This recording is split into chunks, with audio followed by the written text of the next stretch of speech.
Okay, well, we are back to class after our Ash Wednesday break, and we will be talking about letters 5 and 6. Because it's been a little while for those of us who are doing this class live, let me just kind of catch us up in context that in 3 and 4, it has been revealed that the patient has become a Christian or has rediscovered his faith, and there's been a lot of advice given and a lot of back and forth about things to expect, how to utilize his burgeoning faith against him to try to prevent it from becoming deep and full and meaningful. And then revealed that he's got kind of long-standing issues with his mother, who he lives with. And so with plenty of advice about how to poke, especially about the petty things, to make them as not just obnoxious, but with an increasing sense of indignation. That the petty slights of this person that I know and love and I see all the time are actually purposeful insults and injuries. This issue, we spoke about it at some length last time, but it comes up so much in practical life, especially my practical life. When somebody does or says something, and we take the interpretation, not only did you do something to frustrate me, you knew it would frustrate me, and you purposefully did it in order to frustrate me. And that changes the way that you feel about them, the way that you deal with the issue, the way that you feel about yourself and the issue, because everything becomes super personal and very sharp. As opposed to when we do something that hurts somebody else's feelings or makes them mad, we expect them to give a charitable interpretation of our intent. Well, I didn't really mean it that way. Or, I'm sorry, I wasn't thinking. It wasn't a malicious comment, it was just kind of careless. But how easy it is for us to not do that on someone else's behalf when they insult us. And there's just an enormous amount of practicality in that one. But so much of the advice for Wormwood has been to keep the important things abstract and to make the unimportant things super concrete. And when we think about it, how much of our daily life do we fall into that inversion? Because that's really what it is. You know, you would assume we make the important things important and the unimportant things secondary, except how easy is it Get swallowed up to flip-flop that? Yeah. And now we've seen from the perspective of the demons, that's exactly what they're trying to do. Put the cap back on the toothpaste. And you didn't do it because you're how dare you? Yeah. So, all right. So, letter 5. Letter 5 is centered around basically some news. What is that news? A war has broken out. A war has broken out. So in context, what is he talking about? This is World War II. So remember that Lewis is actually writing this about the time of, during World War II. As a matter of fact, I think it's ongoing. I want to say this is around 42, 43 when he writes this, maybe 44. But basically, we're not going to target timeline wise. This is probably in 1939. Okay. Yeah. So remember, it's 1939 when Germany invades Poland, and England, which has been kind of back and forth on what to do with German aggression, now enters the war fully and completely. And so I think this is what we're talking about. There's been a lot of churning leading up to that. Remember that there's been a proclamation just over the past year, peace in our time. that didn't turn out to last more than a few months, where the Nazis reneged and the invasions and the Blitzkrieg has occurred. So this has been a time leading up to it where everybody's been worried about what's going on, what's going to happen. They've seen the aggression, they've hoped it could be avoided. And remember that for these people, there was no such thing as World War I.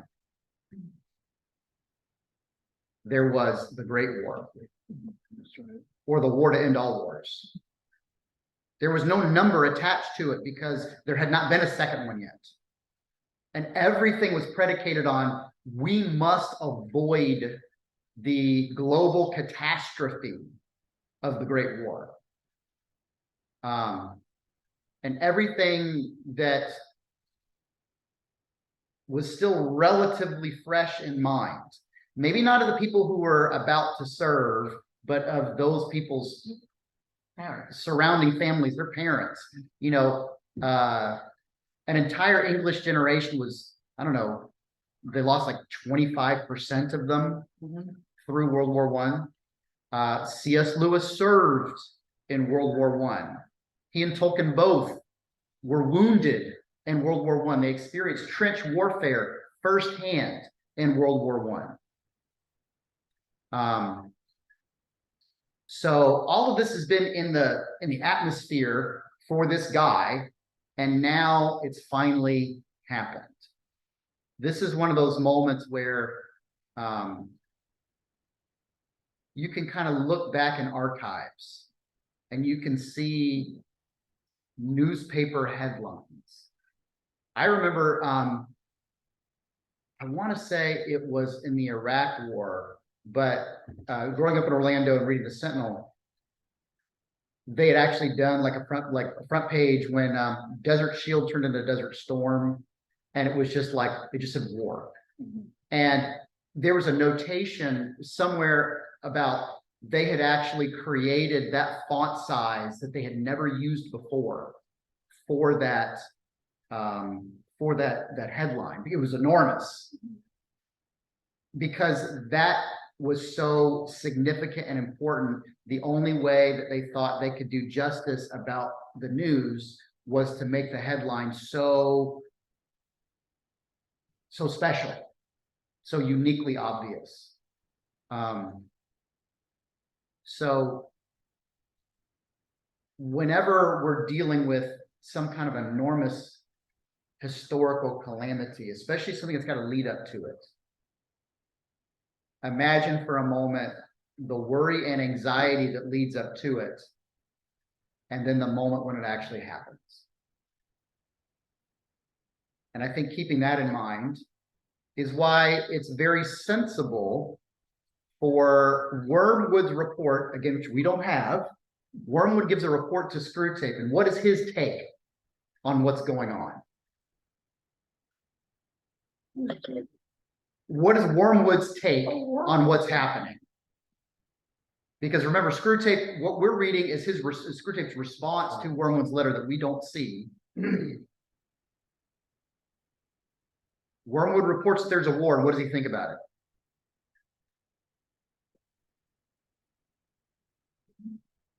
Wormwood is delirious. He's delighted. Yes, he is so excited. Oh, I've got the best news. Europe's at war again. Woohoo! Because for him, we're going to find out that anxiety and fear and distress feed demons. These negative human emotions, actually, they drink it like wine. And so Wormwood is over the moon that there's a catastrophic global war. And what is Screwtape's kind of response to Wormwood's giddiness about the war? That he's drunk. You're drunk. You know, you're drunk on these emotions, these negative emotions that we all love so much. you're getting your first taste and it's kind of gone to your head. Why does he say that?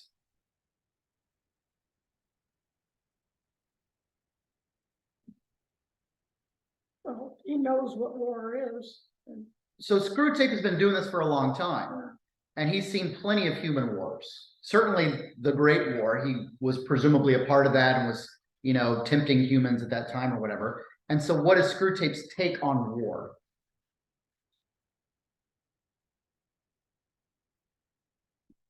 Well, like the terror, I think he thought that Wormwood was taking it to like, woohoo, we're going to the fair. Right. That Wormwood has this kind of overblown expectation that all of his problems have been solved. Yay, we're at war and everyone's terrified and he's going to die and this is great. And Screwtape has to say, whoa, calm down. We love war. It's great for business, but. And so, like a lot of things, Wormwood, with his nuanced experience, wants to temper, Screwtape, with his nuanced experience, wants to temper Wormwood's expectation about what a war can accomplish. And he wants to remind him, you still have a job to do. The war's not going to do your job for you. Can a war fill people with dread to the point of suicidal despair? Absolutely. Sure. And then Wormwood's job can be done. Just like that. Boom. Can war also lead to heroic virtue or to drawing closer to God out of this need? Both of those things are possible too. So he really just wants to get Wormwood back on board that you still have to do your work of tempting. You can't assume that just because there's a terrible war, it's going to work in our favor. Certain elements do. Violence and bloodshed and horror, the demons love because it fills humans with distress. It encourages terrible behavior. He's quite happy with that. There's going to be some excessive violence. There's going to be some fornication. There's going to be all sorts of hatred, and that's good. That's good stuff for the demons. But the sort of solidarity that can happen in war can also pull people together in a way that few other things can. This was a different nation on September 12th, 2001. In my lifetime, I'm having a hard time remembering a deeper sense of solidarity, even between strangers and enemies, than on September 12th. Didn't last. We're quite polarized right now. But there is something about the coming together even in the terror. You would never want the terror to happen in order to get the unity. But there are some circumstances, as horrible as they are, that allow for certain opportunities that are just very difficult to see otherwise. In the worst moments of life, there is a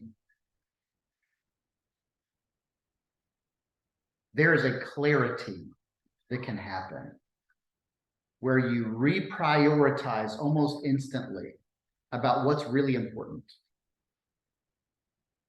When there has been a tragic accident or a sudden, very critical illness,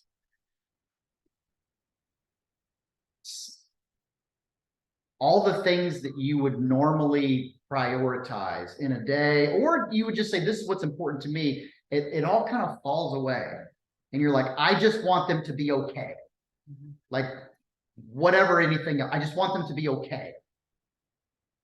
We were just talking about the little girl who was so sick for so long in intensive care. And with parents huddled around a bedside, they're not worried about, when can she play her sports again? What kind of grades is she going to get this quarter? Is she keeping her room as clean as she should? All that just kind of burns off in the white hot intensity of, I just want her to be okay. And we can deal with anything else, but we just want her to be okay. And I kind of connect that with what Screwtape is saying about something as terrible as war. There is a reprioritization that happens in our worst moments. So when that happens, his advice to Wormwood is, be ready to redirect those priorities to the dumbest and worst of things. You can't just let it happen, because if you let it happen, where might he run? To God. He might run right straight to the cross. This is human stuff. They love human suffering, but they also curse human suffering, because God, their enemy, offers redemption through our suffering. They want our suffering to either be meaningless to the point of we just want to quit, or they want suffering to feel punitive and destructive in order to corrode spirits and harden them away from God and other people. And those are all possibilities. And he's basically saying, you better use this right, or you're going to waste it all. And you actually might be worse off because there's a war than you would have been otherwise. So what sort of things were they talking before? Like before the news of the war, what kind of things was Screwtape suggesting Wormwood do on a daily basis? Nitpick. Yeah. Nitpick. Yes. The petty. The petty stuff with his mother, with the people around him at church, with the sort of books that he reads. It was just kind of the daily life sort of nitpick things. Well, the war has now kind of expanded this guy's perspective. You kind of can't help yourself. When there's some sort of massive cataclysmic trauma in the world, you start thinking more outside. How many of us had ever heard of Wuhan, China before 2020? Or at least the end of 2019? Nobody in America knew what in the world Wuhan was. And, it's one of those things where suddenly, like everyone is an epidemiologist. Everyone's an infectious disease expert. Just like when there's some really newsworthy court case, everyone is all of a sudden a legal expert. So the patient is very naturally going to be thinking about bigger, broader issues. What are some of the issues that get mentioned, or you think he's going to be? They're going to be on his mind.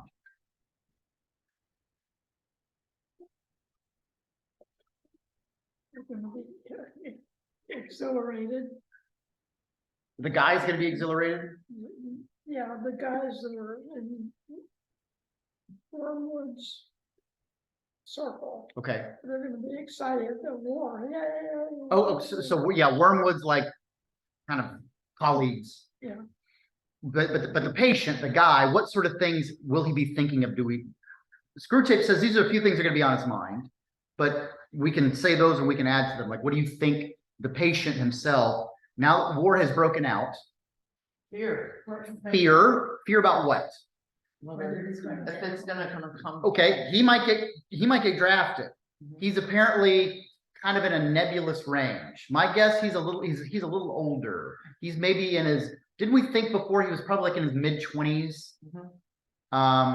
And that's not the first group you call up. Who's the first group you call up? The teenagers. Yeah, 18, 19, 20. Those are your first guys up, up to bat. And then they start working a little older. But he's not quite old enough where he is feeling like, well, that doesn't involve me. As a matter of fact, his fear, what can Wormwood do with that fear?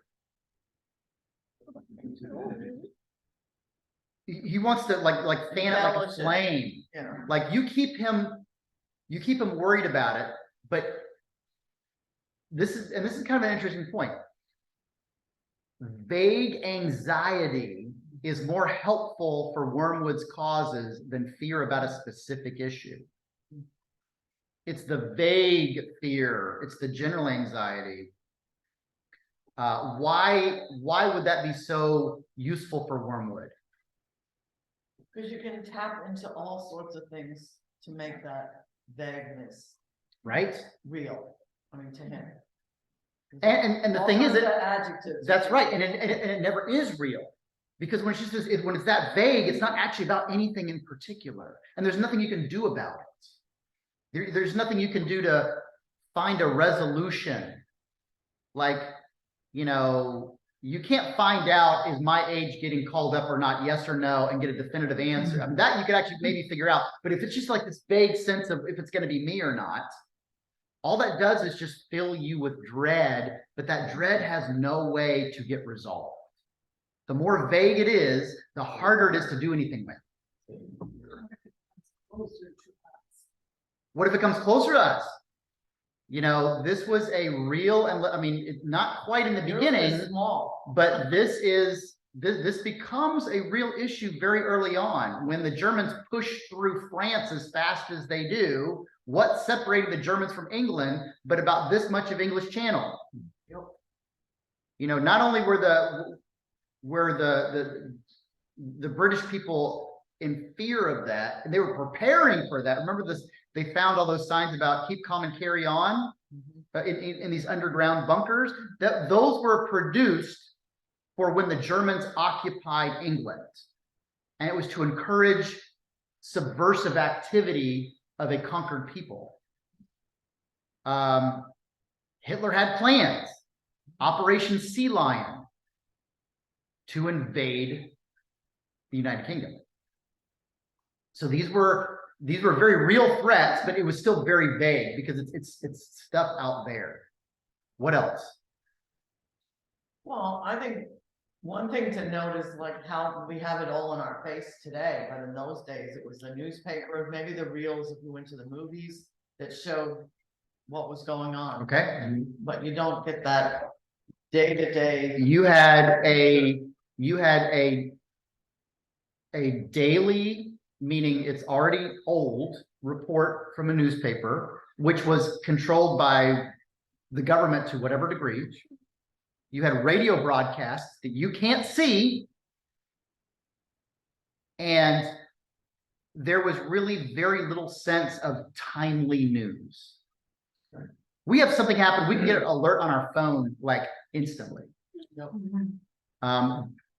You're talking 1939, or what do you do but just, you sit around and listen to the radio and just wait? Look what Orson Welles did on the radio. It didn't, The Willies had everything. right? Because all you have is the description of a voice of presumed authority. So it brings about a bunch of stuff, like I could get called up, they could invade. If I get called up, I could die. My mother could get killed. My daily life is going to be irrevocably changed. All the things that I've counted on and expected and supposed my future would be like, it's all gone. These fears are very vague, and there's not a great way to solve them. How do you solve my future is going to be different than I expected? That's just. It leads to depression, which is a constant. Absolutely. There's a constant heaviness and darkness all around you. Like there's no way out. And those are exactly the sort of things that should delight Wormwood. And Screwtape is suggesting keep stoking those fears and fires, keep them as vague as possible. A lot of this is about, and it's funny, we're just changing the circumstances, but remember, keeping the unimportant things super clear and concrete, keeping the less important things way up top, the very vague things right in the front of his mind. There's a just thought of one that happened in the ages. It was a terrible irritant to most people, rationing. I don't know if this guy's thinking about it at all, but I think by this time, by 1939, even before war broke out formally, they were probably already rationing to some degree. Because, you know, the government has to prepare and stockpile and stuff like that. And so, you know, what's going to happen when we have even less? What about his anger? What about desires for vengeance or punishment? What about how he thinks of Germans? What should Wormwood do about that? Well, I think we had World War II. There were people that worked for the government that were stoking the fire to keep everybody on edge. You know, not to just say, well, yeah, the war's over there. Okay. But they brought the war to your house and made you feel it like you couldn't get sugar. You couldn't get shoes for the children. Oh, and they wanted you to see what suffering was like. Mm-hmm. So they encouraged that kind of stuff. So there's a, you've got to assume, and I think it's well supported in the two letters, that the demons love human hatred. Yeah. Oh, They- yeah, we hate the Japs. Hate them. That we love that. But what is he concerned about as far as the hatred is concerned?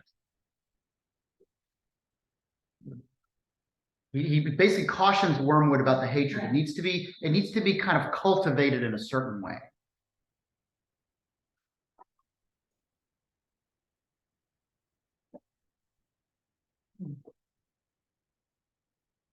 So remember, this winds up being it's writ large. It's like on a big scale. But remember, this is a lot like the sort of encouragement he will have about his dealings with his mother or his dealing with parishioners that he sees next to him.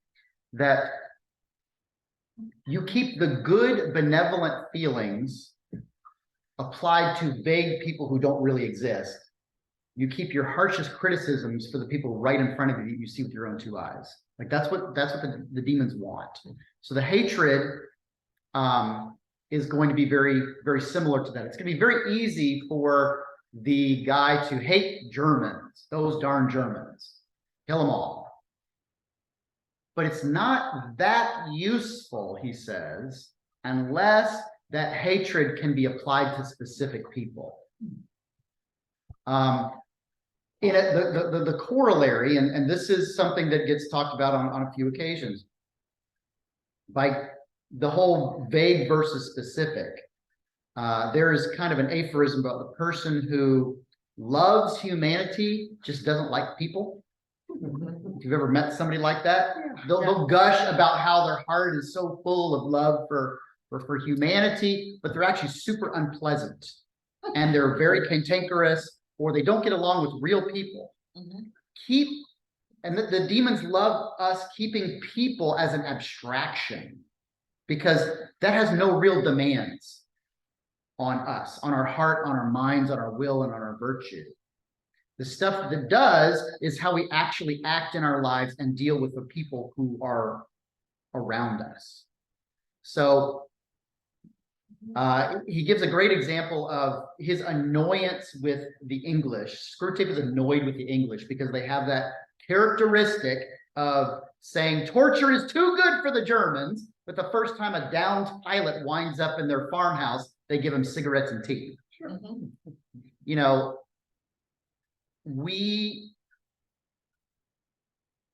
it's come back into fashion the last several years about people calling other people Nazis. Oh, yeah.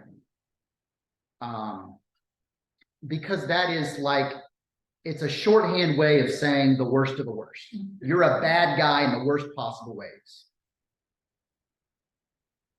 Was every German a Nazi? No. No. Was every German a cartoonish supervillain that should be exterminated? No. Did every German soldier personally gas Jews? No. No. Did a lot of people who were fighting on the wrong side have no particular connection with a lot of the terrible things that were also going on from their side?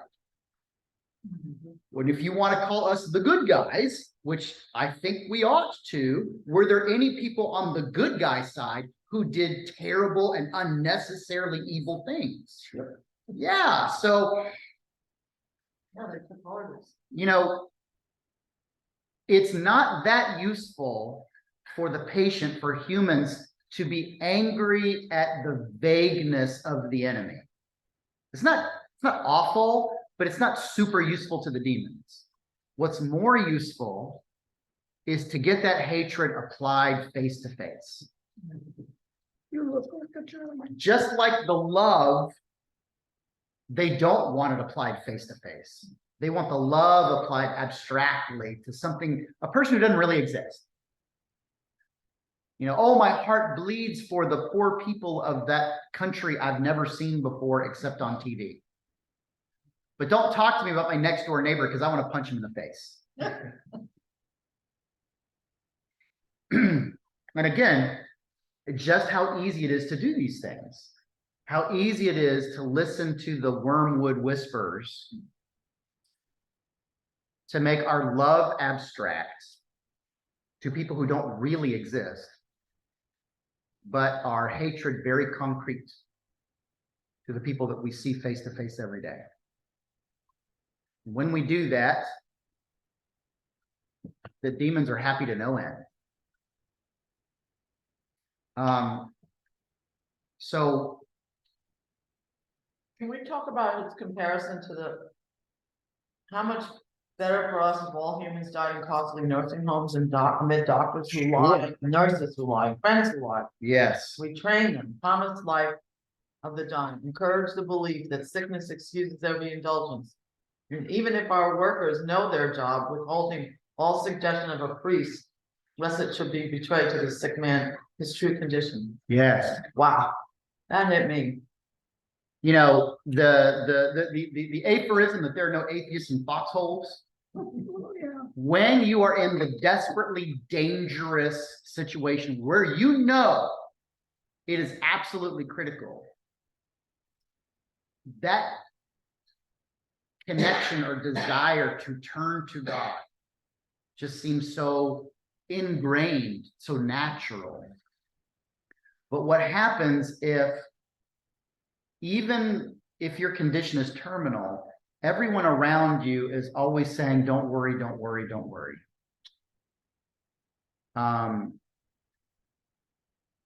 I have had, I'm not going to say countless, because there is a countable number. I just can't do it because it's been so many over so many years.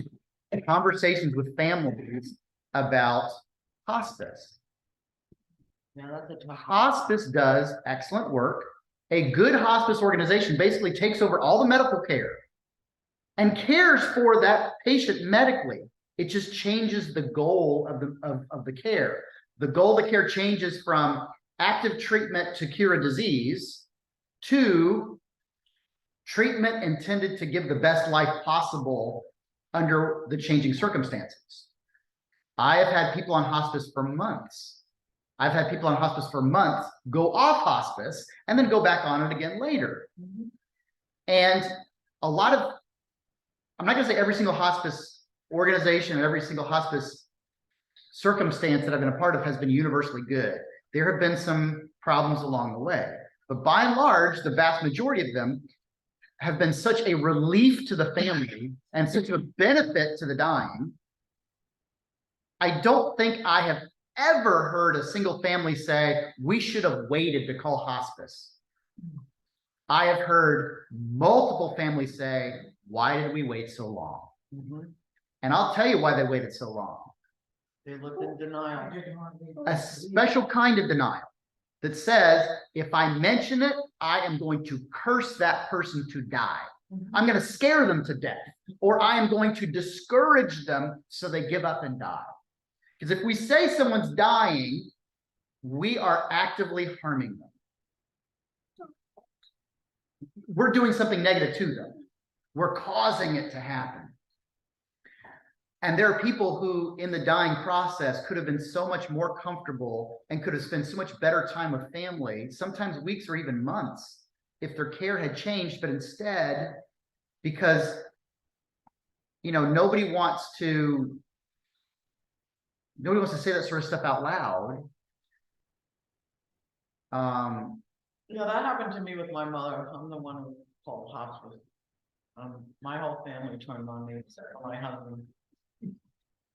And there's a It stigma. was like I did a death wish to my mother. There's a stigma attached, and that's exactly what it is. It is you have caused their death. You want them to die. You shouldn't say such things. There in etymology and the study of words, there's a theory, and this is I don't know if it's like some kind of Proto-Scandinavian or whatever, but that the word bear doesn't actually mean the animal, because bears were such terrifying creatures, like forces of nature. You were never supposed to say their name, because by invoking their name, you were calling them to you. So they had to come up with a second name where they could refer to the animal, but not actually run the risk of having them come after you. So bear doesn't really mean bear. It means like Harry Potter's he who must not be named. Mhm. You are not supposed to say death and dying to a person who's dying, because you're going to kill them. And that's a tough one to understand, except people are so filled with dread and anxiety and worry and fear that that's the worry. I am going to do something wrong and I'm going to make a bad situation worse. But in the pretense, which can, even when coming out of a good place, can inadvertently cause harm. I've had people refuse last rites because they thought that I was there to kill them. And I don't mean like I was going to inject them with anything, but that my official presence and my prayers were some kind of message to God that that's it, the end, and now it's out of their control. Now, I will say that I had a run of multiple years where everyone I did last rites for had died within 24 hours or less. But I just think that was just circumstances. But last rites themselves don't kill you. There's a heavy correlation between last rites and death, because that's when you wait as long as you can. But I've had people wait so long that the person died. Now I've given last rites many a time over a person who has already died. And I trust in the mercy of God, and the prayers are not wrong. No. As a matter of fact, they kind of lend themselves to, at or near or even closely after the time of death. But imagine what he's saying here. When people know that their circumstances are critical and their time is short, how do they use it? They either use it as well as possible. Or they're They angry. want to express love. They want to be with their family. They turn to God, receive me into your arms. But when it's like, don't worry, don't worry, don't worry, don't worry. And we're almost encouraging them Don't think about these important things. Don't use this time well. Don't try to be with the ones you love. Don't turn to the presence of God and seek his mercy. It's all going to be fine. It's all going to be fine. It's all, oops, they died. And there's Wormwood encouraging it to happen. Have them strapped to as many machines as possible, as artificial as possible, to give them the impression that we have some sort of ultimate control over our own fates. That we are smart enough, we are technologically advanced enough, where death is in our own hands. And so that's going to keep them not worried. And that's going to keep them thinking they've got whatever time they need. That's going to keep them thinking that they have the ability to say to death, oh, no, you don't, not me. Yeah, and the family that's surrounding them, then they don't have to deal with it either. That's right. All those machines and that noise, and it's very comforting when you don't want to let go of somebody. Because you're doing something. Yeah. You're doing something because you can They hear feel it like- and see it. Oh, yeah. You feel when nothing's happened, you feel very helpless. But when you see all the interventions, you're like, well, at least they're doing everything they can. Isn't that what they say? We're doing everything we can, and we take comfort from that. And I'm not saying comfort is wrong. I'm just saying comfort can be used in wrong ways, can't it? Oh. I'm not, and this is weird for a priest. I'm not a drinker. I just don't have a taste for it. I don't have like a moral opposition to anyone drinking. I'm just saying I never developed a taste for it and I don't like it. But can you have a drink that you are enjoying with friends and family and a nice meal, and the warmth of the experience just kind of adds something to your time, versus can you drink to try to forget everything, how you feel and what's going on? As they would say, self-medicate. Can you take the medication that hospice would offer to ease the pain so the person can be lucid and spend time with people? Can you take that same medication and just be in oblivion? So, That's what some people think about hospice, though. right? And a good hospice really does try to avoid that. They try to keep people as interactive as possible based off of the management of the pain. But a lot of people think, yeah, you're just going to drug them asleep until they die. You're going to morphine them to death. But it's only gotten more powerful and profound over the decades. We're talking about the 1930s and 40s. He's mentioning this about nursing homes and you're okay, you're okay. Imagine now all the medical progress. This was back at a time where people were basically they died at home. Mm-hmm. And how many people die in some sort of facility? You die in a skilled nursing home, you die in a hospice facility, you die in the hospital itself. If you die at home, it's almost because you chose to do it.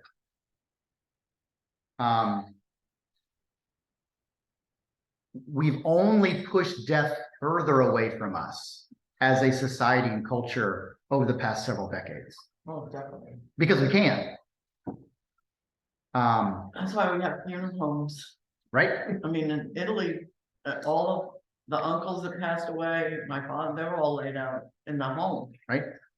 And then when they processed them to the church, everybody pulled their shutters down from the store and stood and paid respect to that person, whether you knew him or not. But that's... Well, you still see it these days going down the highway to Bartow, the cemetery. Right. When they're coming down the road, people pull over Mhm. and, Yeah, They have their lights on. I'm going to say even people of my generation have lost a lot of that. Oh, yeah. And certainly the younger generations, they know nothing about a funeral procession. Oh, but My folks they were both school teachers, elementary school teachers. They both took routinely half days off to go to funerals. Like every year, I mean, not there'd be a ton of them, but you would expect at least one, maybe two, because you go to funerals. Well, I didn't even know them that well. Yeah, but they were a fellow parishioner or whatever, and you go. And that's something that is really kind of we're losing. Key West is still that way if you show your Yeah, and I would assume the smaller the community, the more likely that is. Mhm. But as stuff gets bigger, as people have fewer roots and everything else, that becomes less and less likely. All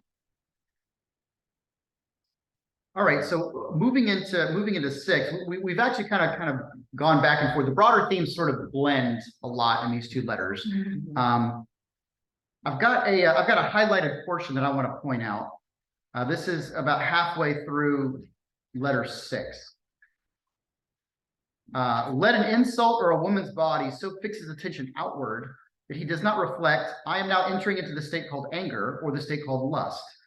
Contrariwise, let the reflection, my feelings are now growing more devout or more charitable, so fix his attention inward that he no longer looks beyond himself to see our enemy or his own neighbors.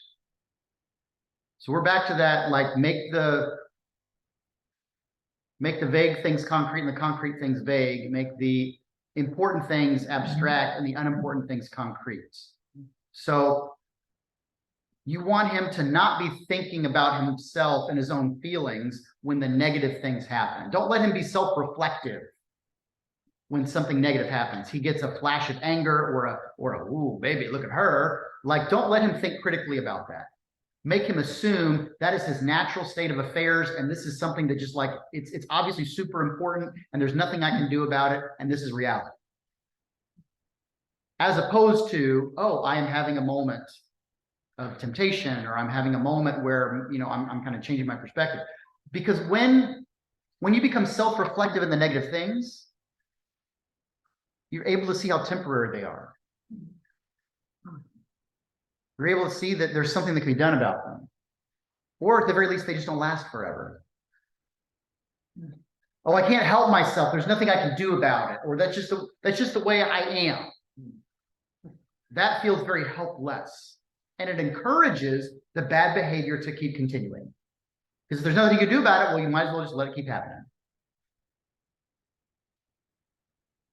But he says on the good things, make them very self-reflective. Why? Why would you want them to think very self-reflectively when they do something good?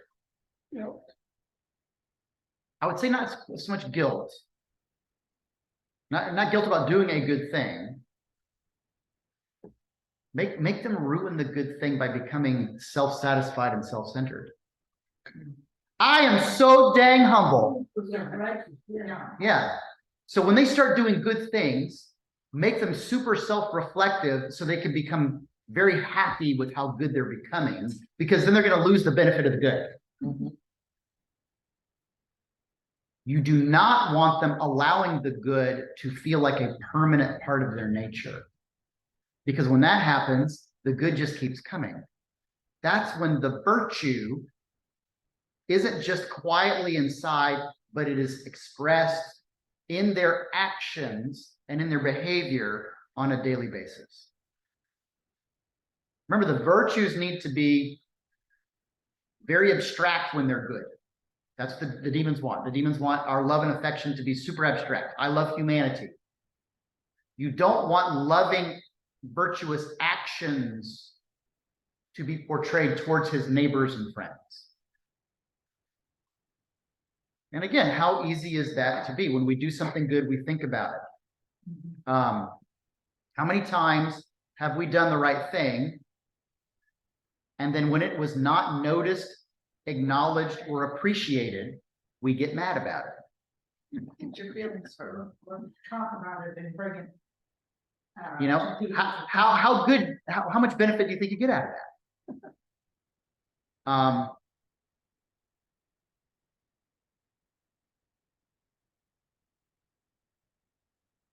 if he's going to have feelings of, he says, benevolence, keep them, yeah, humanity, the poor people of Poland who you've never met and are, 1,000 miles and a sea away. Don't let his benevolence actually impact the guy who lives next door, who may be in need. Because as long as it's abstract, it's doing him and everybody else no particular good. He worries about allowing the virtue to actually change this guy's behavior. Because the more it changes his behavior, the more it will change him. This is a common, I'm not sure if I've referenced this during this book or not, but I bring it up periodically. I always bring this up in like marriage counseling or premarital counseling. Maybe I've said this recently.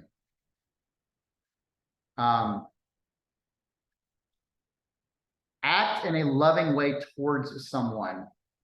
Make a conscious choice of your will to act in a loving way consistently towards someone, and your emotions and affections will follow. It's just simply the way we're built. Well, I don't like so-and-so right now, or we're falling out of love, or why do I feel so distant from my wife or my husband or whatever? Okay. Choose to act in a loving fashion towards them, actions and behaviors. You will watch the emotions spring back up. The love, the feelings of warmth, and they're going to come back because that's the way we're built. We're built body and soul connected together. And when our emotions are lagging behind, but you can make choices through your will about your body, it will pull the emotions with it. But if we let the emotions carry us off and we just figure, well, I guess our actions don't matter, what are our actions going to look like? They're going to look like that lack of affection. So this is the danger that is not only for our patient, but it's really for all of us. Keep the fears vague and generalized, because there's nothing you can do about it. Keep hatred and anger pointed directly at real people who you know. Expect and assume the worst and become bitter about it. Keep any feelings of love, benevolence, virtue as abstract and as unreal as possible. Yeah, he compares it to a fantasy, Yeah, a circle of fantasy. he talks about these concentric circles. Mhm. You want to push the good stuff as far out of the real circles as possible until all of your love is expended upon people who don't really exist. And the people who do exist, and we have the most interaction with, give them the least you can. And in that vacuum, if we're not showing them love, what are we going to show them? If not actual hate, then at least indifference.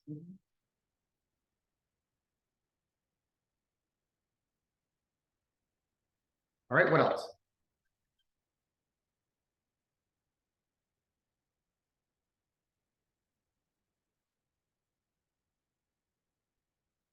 Back to the war again. I've got a couple of highlights here where Screwtape is lamenting the actions of God.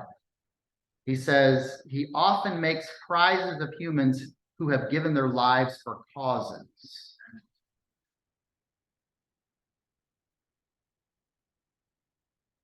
When people in times of great crisis, like a war, are willing to act and to serve for a cause greater than themselves,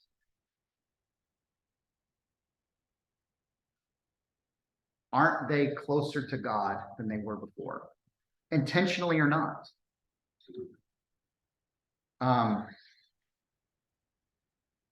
When Jesus says, greater love has no one than this, that he be willing to what? Lay down his life for the sake of his friends.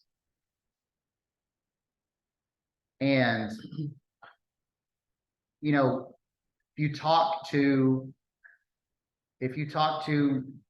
battlefield soldiers who have seen real combat and real war, they are very very unromantic about warfare and about why you do what you do when you're out there. And you're not doing it for your country, and you're not doing it for freedom, and you're not doing it for whatever. You are out there for the guy next to you. And sometimes the guy, you don't even like the guy next to you. Like it's a myth that like, well, we're in this platoon together, we're all best friends. Like, no, you often hate these guys. But there is still a bond there that you are willing to kill and die for the guy next to you who you actually don't even really like very much, but you guys together is all you have right then. And the bonds that are formed are very profound. They are often lifelong. You know, to have gone through a life-changing moment with another person, doesn't have to be war, but a truly life-changing person with another person, there's certain bonds that they last. They really last. And these are things, they pull someone out of themselves. And whenever you're willing to do that, whenever you are willing to sacrifice for a greater cause, even if the cause is wrong, isn't that pulling you closer to God than you would have been if everything was about saving your own skin? If everything was about your own immediate desires and comfort. And these are things, even if they don't point directly to God. The suggestion from Screwtape himself is God uses those things to start drawing people back toward him. The big moments of life. People willing to do good things, even if they're for wrong or mistaken reasons. That this can become the clay that God can mold and make into something quite profound and maybe beautiful.